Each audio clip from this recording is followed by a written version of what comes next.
Hello, my friends. How are you today? A happy Monday to you. Welcome to Get Ready With Me and Talk About Stuff. My name is Stephanie McCown, and I am here to tell you stories, to talk about whatever happens to be on my mind. And today's topic is a really good one, and I will get to it in just a moment. But before I do, I want to know, how was your weekend? Mine was revelatory. I learned some things. Some of them were hard lessons, but you know what? That is okay. Like a phoenix, I rise from the ashes, ablaze in awesomeness, and carry on with my life. And now I am here with you today to talk about the Battle of Bamber Bridge. I think I'm pronouncing that correctly. Just as good a chance that I'm not, though, because, you know, sometimes what I think is the appropriate pronunciation is most definitely not, and that might be the case this time. But I mean, Bamber, B-A-M-B-E-R, that seems pretty very likely that I'm pronouncing it correctly. But this story is one of those stories that it came about, as many of my topics do, after a conversation with a friend.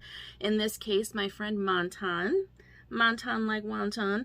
That is his quote, not mine. I had asked him, how do I pronounce your name? Because I keep wanting to say Montaigne, and I don't think that's correct, so how do I pronounce your name? And he told me, it's Montan like wonton. And so now whenever I think of my friend Montan, I always follow it with like wonton like wonton, because that's how my brain works. But anyway, so we had a discussion about this event I'm going to tell you about. It's one of those things that is not in the history books, though it should be. And it's one of those things that as I researched it, I became aware it was intentionally suppressed. It wasn't that people who wrote the history books, you know, knew about it. It's very likely that some of the people who wrote our modern history books might not have even been all that aware of, because people higher up the food chain who knew about the incident long ago intentionally suppressed it. And we will get into that and all the reasoning thereof. But it's an interesting story, so I hope you'll stick around. I do want to add a trigger warning. We are going to be talking about racism. We're going to be talking about racial violence. And I know that, you know, I talk about those things on this channel a lot, and I know some people get tired of hearing it, and to those people, I just invite you to go watch another channel, because we talk about these things here because they're important to talk about. And the fact that this incident we're going to be discussing was intentionally suppressed and many people weren't even aware of it, even to this day, I think probably a lot of people aren't aware of it. That is all the more reason to be talking about it. So that's what we're going to do today. So the Battle of Bamber Bridge was an event, as I mentioned there, it involved racial violence. It involved the U.S. military, which, let's be honest, it's not that shocking to see that racial violence and the U.S. military walked hand in hand. That could be a topic for a whole other video. But this event was almost completely forgotten about, and probably wouldn't even be a matter of discussion today had it not been for the discovery in the 1980s of bullet holes in the NatWest Bank woodwork in Bamber Bridge in England. So what happened was, I believe there was some sort of maintenance being performed. I don't know if it was like renovation work or just standard maintenance, I have no idea. But what ended up happening was a black maintenance worker, I guess it doesn't matter, his race in this particular incident is not of relevance, but that was how they wrote it in the materials I used for research. They said black maintenance worker, whatever. So a maintenance worker, Clinton Smith, he found bullet holes in the woodwork in this building that he was working on. And he became very curious because he had not heard any history regarding why these bullet holes would be there. He was doing his work, he discovered these bullet holes, and so he decided to find out what happened. Like, how did these bullet holes end up here? what he learned was that these bullet holes in the building, or in the woodwork, were actually remnants of the Battle of Bamber Bridge.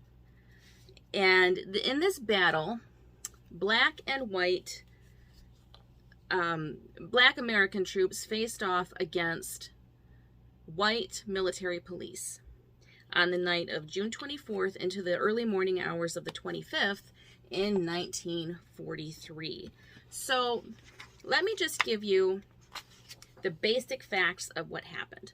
So the Battle of Bamber Bridge led to the death of Private William Crossland and left 4 black GIs injured during the 5-hour event. The battle spread from Old Hob Inn at one end of town all the way to Adams Hall Army Camp, where the U.S. 8th Army Quarterman Truck Company, which was a black company, was based. Now keep in mind, so at this time in U.S. history, the Army was segregated. Black and white troops did not share space, which, you know, it's really ironic in this situation because this was World War II. They were supposedly fighting fascism. You know, the United States went over to Europe to play hero and, you know, in the fight against fascism. But the U.S. Army was segregated. I once again made myself look ghostly pale. Why do I do this every time I'm on camera? Anyway, so it was a segregated army. So it's interesting. So they're over there fighting against fascism while maintaining a segregated army. But it, you know, that was just, oh my God, this is awful. That was just how it was at the time. And, you know, people did not necessarily like it or want it. I think particularly black troops would have seen the injustice of it. They're being asked to fight a war against fascism for a country that only cares very little about making things equitable for them, and serve in an army where they are treated as second-class citizens, but that's what it was. The event, as I mentioned, was officially downplayed to avoid undermining morale back at home. So it wasn't just that people didn't want to discuss it. It was that from an official perspective, there was an effort to downplay the event because they didn't want people back home in the United States hearing about this incident and morale falling because of the fact, you know, because even within the United States Army, there was fighting. It's bad enough that they were over there fighting in World War II, but they were even having clashes with each other. And of course, people in authority were worried that if people back home heard about this, oh my God, it would be terrible. So it was suppressed. The events of that night led to the conviction of 27 black American soldiers on charges of mutiny. So that is just the bare bones basics of what happened. But let's get into the details of what happened.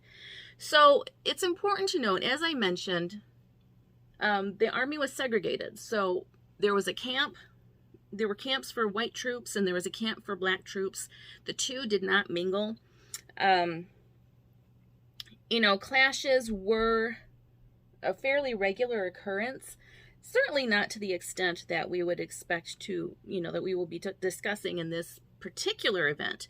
But when you have a segregated army or any sort of segregated space, it is going to, it's going to be inherently racist. There is no two ways about that. When you are enforcing second-class citizenry on people, when you're forcing them to live as second-class citizens in their own country, in the army they're serving in, etc., and so forth, it only stands to reason that the people who benefit from that segregation, meaning in this case the white troops, are going to see the black troops as second-class people and treat them accordingly. So these clashes were very common. This was not a new thing. In fact, between November of 1943 and February of 1944, there were, let me see here, 44 recorded incidents of, if not racial violence, at least confrontation based on, racist reasoning. So this was not entirely, it's not like it came entirely out of left field. I mean, this was like something that was simmering for a very long time, and finally it just erupted. Now, as I said, I'm losing my train of thought here. So racism in the Army was, it was just kind of something that really, intentionally or not, the United States Army created the perfect atmosphere for. By segregating the troops, they really validated any racist ideas someone already brought with them, someone brought with them to the United States Army.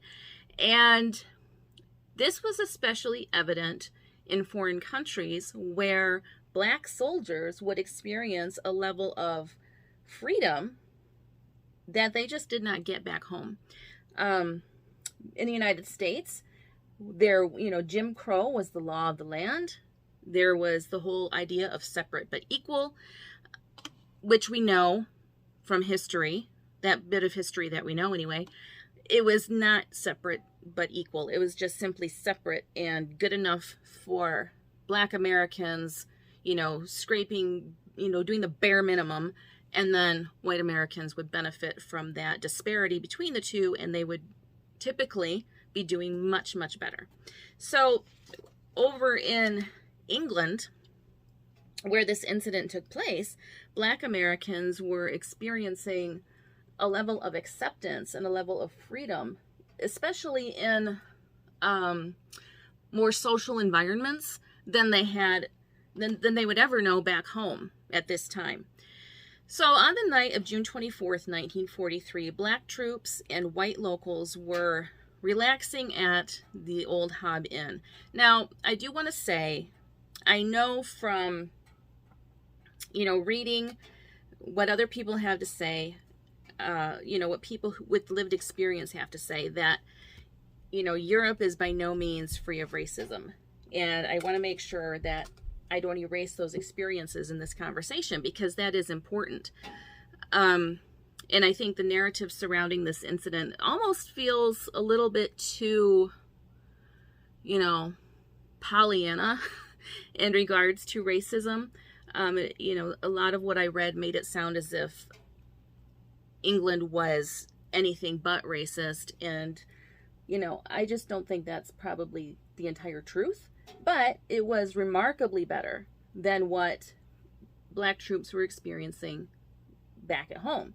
So, on the night of June 24th, we had Black troops relaxing, mingling, enjoying themselves with white locals. And I don't know who alerted the military police. I suspect, based on what I've read, it was probably a white soldier who had exchanged words with one of the Black soldiers and did not get a favorable outcome, so called the military police to report a disturbance. From what I can gather, that is probably what happened. So the military police show up. They try to arrest 2 Black soldiers for not being in the proper uniforms. And I did leave a link in the description to an article that explains that better than I can, because I'm not familiar with all of the formalities of that. So if you're curious as to what they were wearing versus what they were supposed to be wearing, that is the article to read. So they attempted to arrest these 2 Black soldiers on the grounds that they were in improper uniforms. And a white British soldier challenged the military police, basically asking, why do you want to arrest them? They are not bothering anyone. They're not doing anything. What's the problem here? And needless to say, that did not go over well with the military police at all. A fist fight ensued, and for the moment, military police were, they had to retreat, and people went on with their night, okay? So the military police, though, they were not going to just take that defeat and be like, oh, well, we tried. No. They went and got reinforcements. And then they set out again to confront these black troops at this pub. And on the way, and this is what I understand from what I've read, I might be getting some of the specifics wrong, but I'm trying. On the way, they met these troops as they were heading back to their camp. And there was a violent confrontation. Shots were fired, and that is when Private Crossland died with a bullet in his back, which indicates, you know, the black troops were not looking for any kind of trouble. They just wanted to get back to their camp and move on. But the military police were not going to be content with that. So back at camp, news began spreading that there had been attacks on black soldiers by the military police, and some of the soldiers began congregating, and some of them were armed. Well, then around midnight, the military police show up at the camp. Now remember, this is a segregated military. Okay, this is a segregated army. So this camp is supposed to be a relatively safe place for these black troops. This is supposed to be a place where they can go, or where they can live and be, and not have to worry too much about, you know, overstepping whatever bounds they would experience if they were in a space that was primarily made for white people. So when midnight rolled around and the military police showed up in a vehicle that was equipped with a machine gun, needless to say, there was a lot of alarm. There were several troops who concluded they're here to kill us. And the response to that was some of the troops barricaded themselves within the camp. Others began running toward town, and they were the result of that was there were gunfights in the streets, basically, and there were injuries to the soldiers who were trying to flee the scene. I shouldn't say flee the scene because that makes it sound like they're doing something criminal. They weren't. They were trying to protect themselves. They were under the impression that these military police who showed up with a vehicle equipped with a machine gun were there to kill them. Now you hear this, and maybe you're wondering, like, well, why would they assume that? Now, bearing in mind, you know, this is in 1943. Times were different back then. You know, as we discussed, Jim Crow was the law of the land. And for white officers to show up at a black camp with weapons that are designed to take out a large number of people in a very short amount of time, that in itself is reason enough to be alarmed. However, there's also more. Now, the black troops were not unaware of the racial violence that was continuing to happen back at home in the United States. In fact, on June 20th of 1943, there had been racial violence in the city of Detroit, during which police, racist cops, I'm really fighting hard to say because that's the only kind of cops there are. I know there are good cops out there, so I'm not going to say that. These cops were targeting unarmed, defenseless black men just for the sake of targeting them. Obviously, violence erupted, and by the end of the day, there were 25 black Americans dead from that event, 17 of whom were killed by the police. So the black troops in England would have been aware of this. And so imagine you're hearing that back home in the United States, innocent black people are being gunned down by cops. And then in England, you have white military cops showing up at your home, basically, armed with something that can take you and all your friends out in a matter of seconds.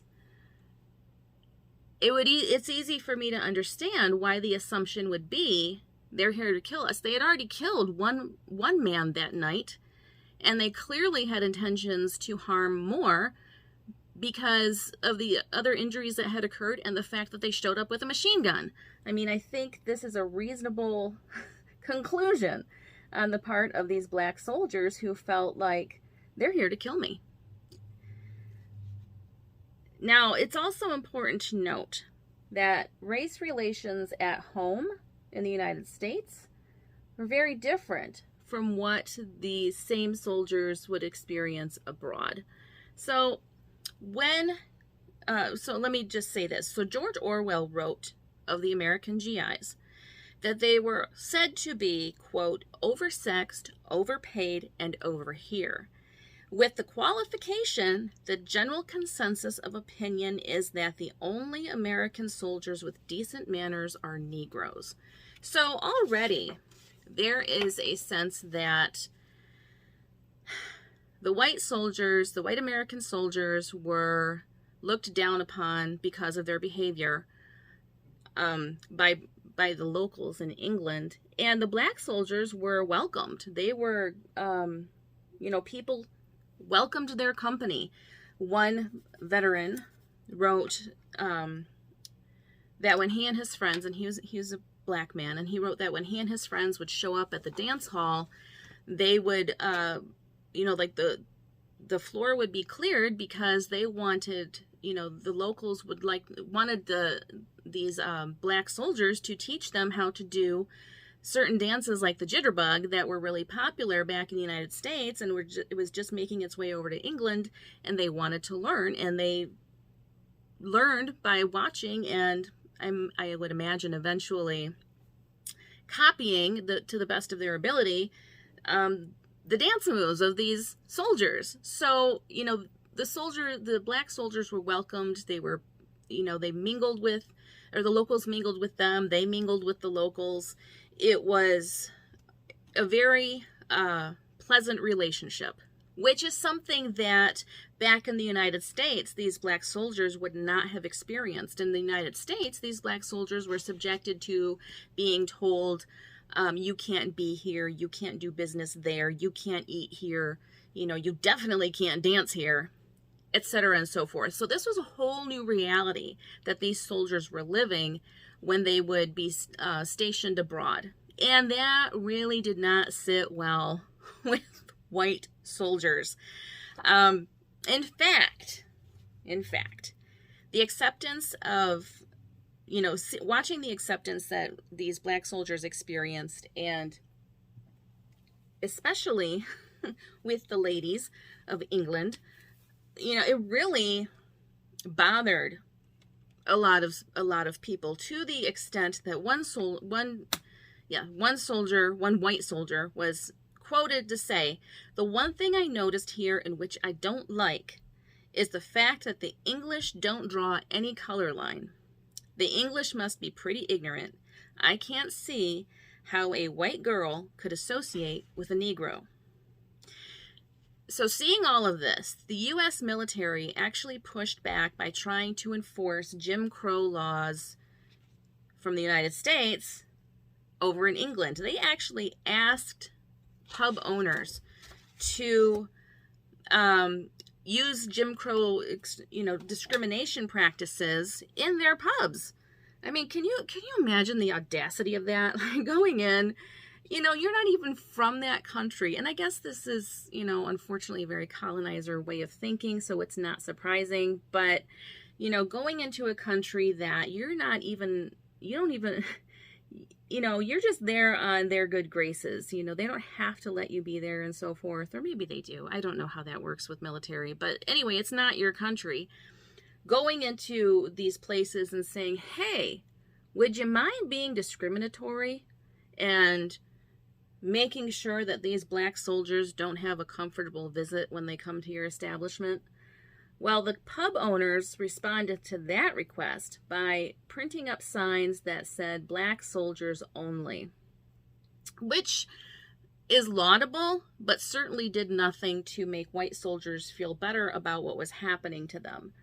And by happening to them, I mean, they just weren't well liked.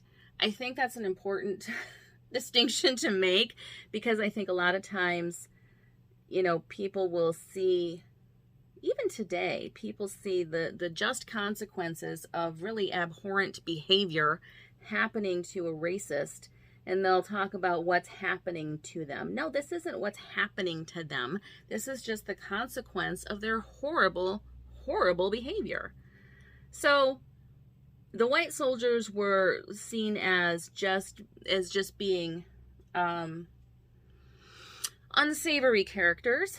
The black soldiers were welcomed, and this did not sit well with military authorities. They attempted to get English, owners of English pubs and so forth to adhere to some form of Jim Crow. They were told no. So what they did instead was, in an official capacity, the U.S. military had its own Jim Crow, or I'm speaking specifically of the U.S. Army. The U.S. Army had its own Jim Crow, to the extent that when heavyweight boxer Joe Louis showed up he went to visit the troops in 1944. It was a propaganda tour, and he was subjected to the same discrimination that he experienced back at home.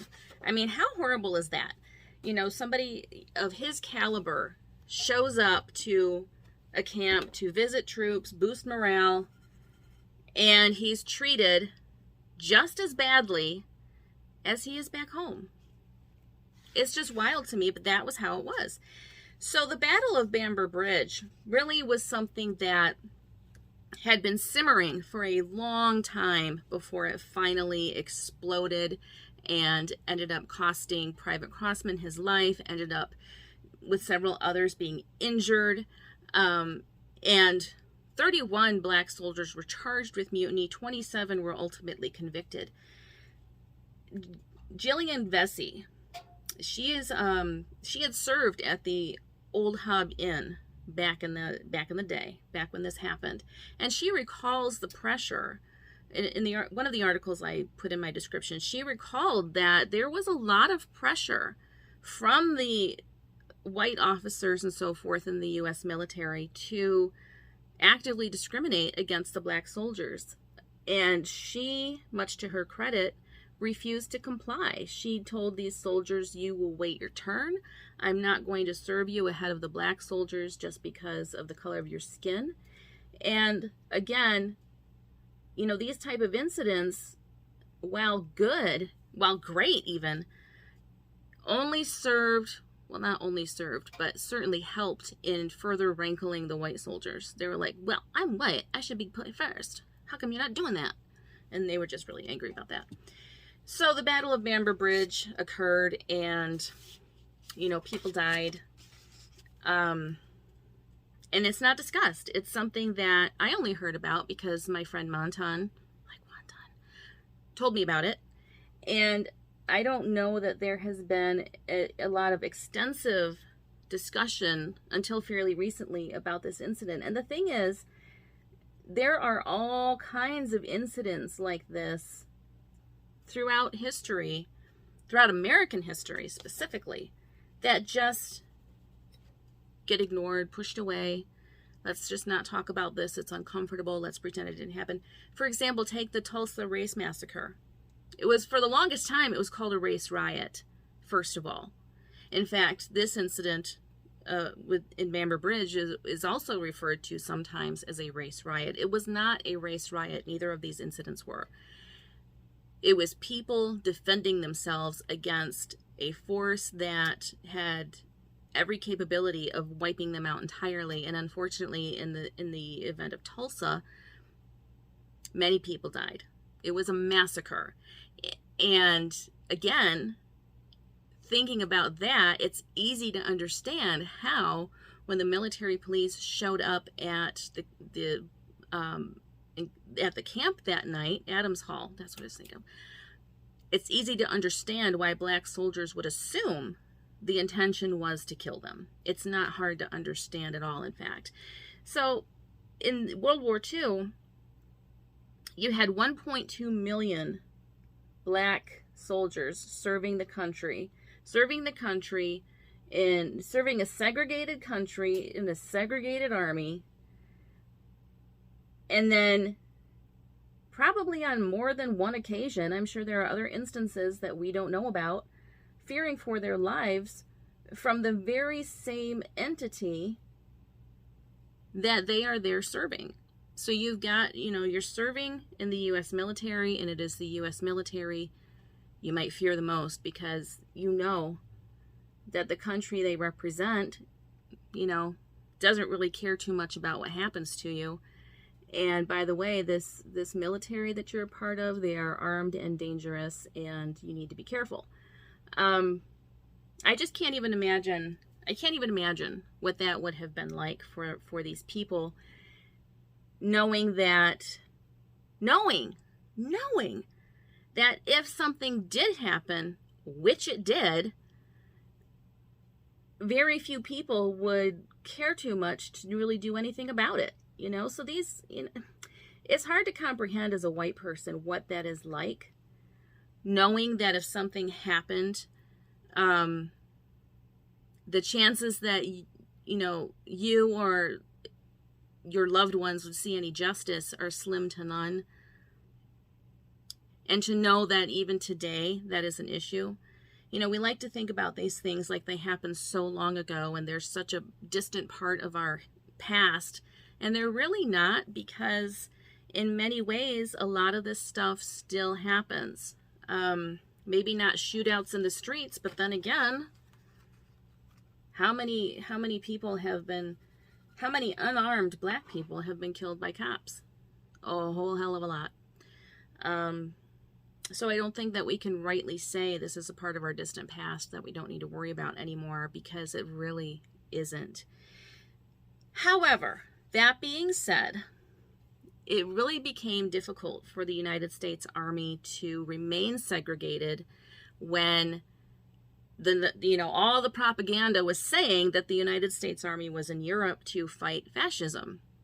It doesn't really, the two don't really coincide. You can't say you're fighting fascism while at the same time maintaining a segregated army. So in 1948, President Harry Truman signed Executive Order 9981, which eventually led to an integrated army. And that's great. Yay for that.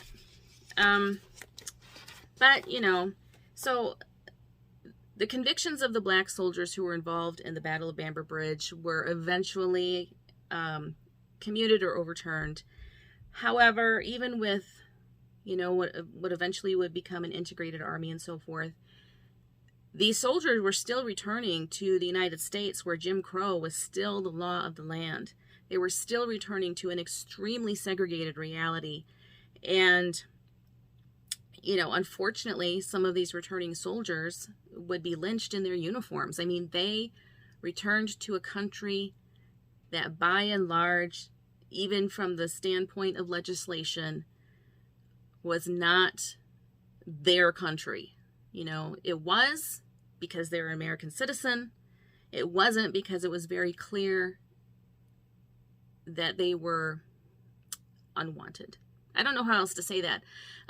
If you watch my video on homeowners associations, so around the time that the troops were coming home from World War II, and there was this booming economy, and people were buying homes and so forth, neighborhoods specifically formed associations for the purpose of being able to say to these black soldiers, and other black men and women too, but specifically they were worried about soldiers because one of the benefits, if I remember correctly, of being in the military at the time was that you could get assistance with buying housing. I think that's still true. I'm not in the military. I don't know these things that well, but the concern was, we've got all these black soldiers and now they've got money to buy a house. Let's make sure they can't buy a house in our neighborhood. So this was the reality that these men and women were coming home to. They had just put their lives on the line to quote, fight fascism, and then they come home and they're treated like worse than second-class citizens. How do you reconcile that? We're going to talk about that when I come back in just a moment. I hope you'll hang around. All right, so this is taking longer than I thought, so I thought I better pop back on here before my camera times out and I have to, you know, do some fancy dancy editing. Anyway, so the troops came home. They came back to Jim Crow America after experiencing so much freedom, relatively speaking, in Europe. So what happened? Well, what ended up happening was the soldiers who had tasted that level of freedom in Europe came home with the attitude that we're not going to settle for these discriminatory, violent, horrible practices anymore. And it could easily be said, in fact, it has been said, that that sparked, you know, that's like the first initiation of the civil rights movement. Veteran Wilford Strange said in the documentary film, Chocolate Soldiers from the USA, I have not watched that film, I can't vouch for it whatsoever, but this is what he said.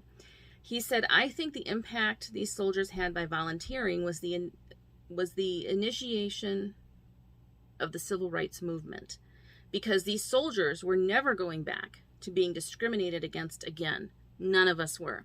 That had to have been such a jarring reality to come home to after having been in an environment where you are accepted, you're treated as an equal, you know, your presence is appreciated, and then you come home to the United States and, you know, you remember, oh, that's right, here I am a second-class citizen, if you could even say that. So these soldiers were, I mean, that had to have been, you know, to experience that.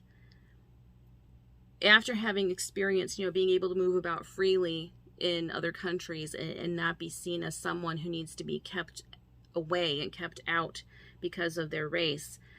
You know, I say it many, many times. I don't understand how Black Americans, Indigenous Americans, any Black or brown people in the United States can peacefully exist here. I'm going to get pushback for that. I don't care. There has been so much that has happened, has been perpetrated against Black and brown people in the United States. I am genuinely in awe of the patience with which these people exist in this country. You know, just with the perhaps skeptical but still present belief that it can get better. It amazes me. It truly does. And that's just from what I know. And as I said earlier, there are so many things about history that we don't know. So many things that were intentionally left out of history books and so forth. And it just blows my mind that, you know, there are people who serve this country, who salute the flag, who, you know, are proud to call this country home, but for whom this country has been anything but free. After I read more about the Bamber Bridge battle and everything that happened during and then after, I just was left again with that sense of how can anyone who has had that experience, or their ancestors have had that experience, it would be very hard for me to live peacefully. That's what I'm saying. It would be very hard for me to peacefully work toward solutions that are in everyone's best interests. And it just amazes me that there are people who can do it, because I don't know that I could. So why do we talk about this? And this is a question I like to answer every time I make a video like this, because right now there is a big push to not talk about things like this. There's the question of, why is it relevant? This was happening a long time ago. It wasn't anything I did. You know, and so the question is, why discuss it? Well, I think it's important to discuss these things, first of all, to understand that, no, these things didn't happen a long time ago. This happened, you know, within my parents' lifetimes. This happened within their siblings' lifetimes. I mean, these aren't so far removed. These incidents are not so far removed from my reality that I can't, you know, I can't imagine it happening. I mean, this would have been when my parents' older siblings were children, that these things, you know, were babies, that these things were happening. This was not that long ago. And I think it's also important to understand that these incidents led to other incidents, or coincided with other incidents in which there were horrible injustices that were never reconciled, or were reconciled entirely too late. That happens too. So I think it's important to talk about this, because if we don't talk about it, it's easy to forget that these things happened. And when we forget that these things happened, it's easy to repeat them. You know, it's important to know this history, because, and it's not intended to make anybody feel guilty for their race. It's not intended to make anyone feel ashamed for being white. And that is the narrative that people who don't want to discuss this stuff will use. You're just trying to make me feel ashamed for being white. You're just trying to blame me for things that I didn't even do. No, not at all. But it's important to know this history, because first of all, we don't want to repeat it. And the only way to avoid repeating it is to understand exactly what happened, so that when we start seeing these patterns again, and hello, these patterns never stopped, we can recognize, if you're a decent person, you'll recognize that this is a problem. And it's not something that should be allowed to stand unchecked. And also recognizing that when a person, a brown or black person, shares with you about their lived experiences, understanding that it is not my place or your place to say, or when anybody shares their lived experiences, it's not your place to discount them and dismiss them and say that they were unimportant and they don't matter. Things like the Battle of Bamber Bridge contributed heavily to reinforcing ideas surrounding segregation and racism and racial violence that was happening in the United States at the time. As I mentioned, some of these veterans, when they returned home from fighting to protect the United States in World War II, they were lynched in their uniforms when they got home.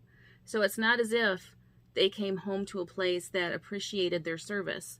You know, thank you for your service was not something uttered to them very frequently, you know, in the minds of far too many people.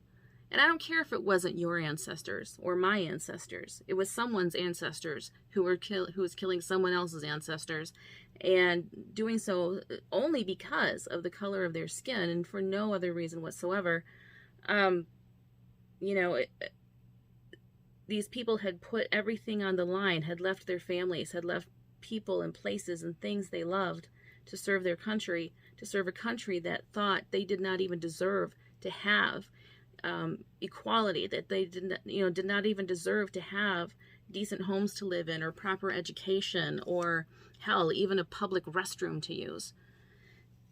That was the country that these people were serving, and that was unfortunately the country they came home to after they left the freedom that they had known while overseas. So it helped spark the civil rights movement, and it also helped desegregate the military. Those are great things. It's easy, I think it's tempting to look at something like that and assume, well, now that's all part of the past. It's not something that still affects us today, but it does. You know, the violence that these people experienced when they came home from Europe is not so different from what so many black and brown people still experience today. I've been reading a lot more lately about, you know, missing and murdered Indigenous women. That is not a new thing. That is a thing that has been happening forever. And it's something that doesn't get any media attention, or at least not enough media attention, because it's just considered, it's as American as apple pie, you know? Reading about police violence, police brutality against unarmed black and brown people. Again, as American as apple pie. These things are not new. Incidents like the Battle of Bamber Bridge are swept under the rug and not discussed. And the result of that is we are allowed to have this delusion that all of these things that, you know, the people who don't want to discuss what they call critical race theory, they can believe these things all happened like in the time of their great-great-grandparents, and they're so far removed from it, and it's so far back in history, it's not worth talking about. Suppressing events like the Battle of Bamber Bridge allows for that delusion to continue. And one of the ways to break that delusion is to refuse to perpetuate it, to refuse to be complicit in the idea that these things are all part of distant history and are not relevant today. They are. And on this channel, if you're going to watch and listen, I have no problem giving frequent reminders of that. I can't talk and do lip liner at the same time, so bear with me. I just, you know, I know that some people watch for the makeup, and even though it's not a tutorial, I do feel like I need to give you a complete, look before I sign off.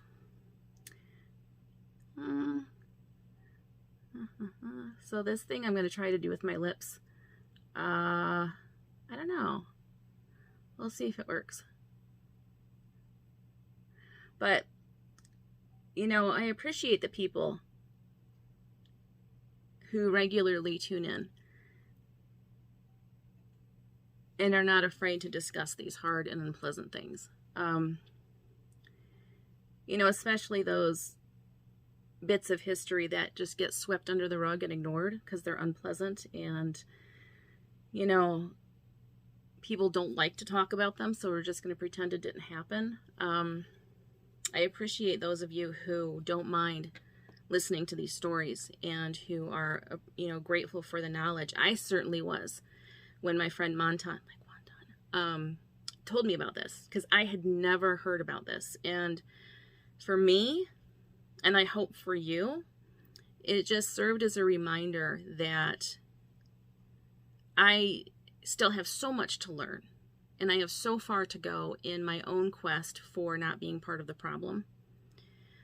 And part of that, you know, part of achieving that goal is to educate myself more and to become more aware. And by the way, this lipstick is awesome. It's called Magic Kiss. I got it on Amazon, and I know some of you out there think Amazon is like the great Satan. I don't know what to tell you. I have no problem with Amazon. And this changes. It's a black lipstick, but look, it's pink on my lips, and it's awesome. And it like changes according to my own personal, I don't know, pH, body temperature. I have no idea. I just know that when I put it on, it looks amazing. Anyway, so I appreciate those of you who stop by and listen to me go on and on about these things multiple times. I've done episodes like this, I don't even know how many times, and I'll keep doing episodes like this because talking about these things matters. These stories are important. We would let, it would be nice to, if it was true that these stories are so far removed from our present day reality that, if we don't talk about them, it's okay because we've learned everything we need to learn from them and we have changed course and so forth. But if we're being honest, that's not the case. And I've had people get angry with me for wanting to talk about these things. I've had people leave, awful comments, people have tried to engage in racism in my comments section and so forth. And I'll just block you and I will delete your comments. I will not make space for that here. You can go watch someone else.